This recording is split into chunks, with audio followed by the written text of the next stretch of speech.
দেওয়ার চিন্তা আছে কিনা জানেন? কেন কেন কেন এই উত্তরটা তিনি কিভাবে দিয়েছেন জানেন? সাংবাদিক যখন তাকে প্রশ্ন করলো, বিশ্বকাপ খেলতে না গেলে ক্রিকেটারদের তো অনেক ক্ষতি হয়ে যাবে, কারণ তারা ম্যাচ ফি পাবে না, বোনাস পাচ্ছে না। বিশ্বকাপে প্রত্যেকটা ম্যাচের জন্য আলাদাভাবে টাকা পাইতো। বিশ্বকাপে বাংলাদেশ যাই পারফরমেন্স করুক, যে প্রাইজ মানি সেটার ভাগ পেত, এগুলো সবকিছু ক্রিকেটাররা পেত। কিন্তু বিশ্বকাপ খেলতে না গেলে বাংলাদেশ এগুলো ক্রিকেটাররা পাবে না। এ ব্যাপারে সাংবাদিক প্রশ্ন করে, তাহলে কি ক্রিকেটারদের ক্ষতিপূরণ দেবেন আপনারা? আর সাথে সাথে বিসিবির পরিচালক এম নজরুল ইসলাম স্পষ্টভাবে বলে ওঠেন, কেন বিশ্বকাপে না গেলে ক্রিকেটারদের ক্ষতিপূরণ কেন দেব? ওরা খারাপ খেললে আমরা তো ওদের টাকা দেওয়া বন্ধ করি না, তাদের তো বেতন বন্ধ নেই। এবং তিনি আরও স্পষ্ট করেছেন, ওরা যদি খেলতে গিয়ে কিছুই করতে না পারে, তাহলে কি ওদের পিছনে আমরা যে এত কোটি কোটি টাকা খরচ করতেছি, আমরা কি কখনো ওদের কাছ থেকে টাকা ফেরত নেই বা ফেরত চাচ্ছি? এই প্রশ্নের উত্তর আপনারা আমাকে দেন।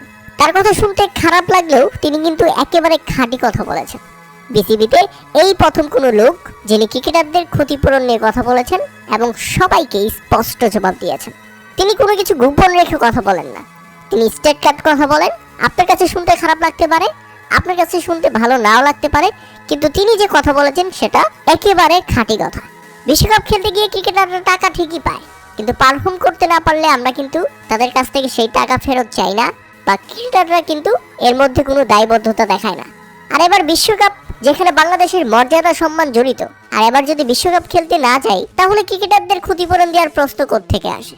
আমারও কথা হচ্ছে যে বাংলাদেশি ক্রিকেটাররা কি ভাড়াটিয়া, যে আমরা কোথাও না গেলেও তাদেরকে ভাড়া দিতেই হবে?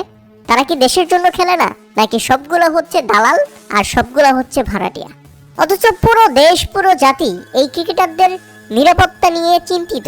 তারা কিভাবে ভালো থাকবে, তারা কোথায় গিয়ে ভালো খেলতে পারবে, সেটা নিয়ে পুরো দেশ চিন্তা করতেছে।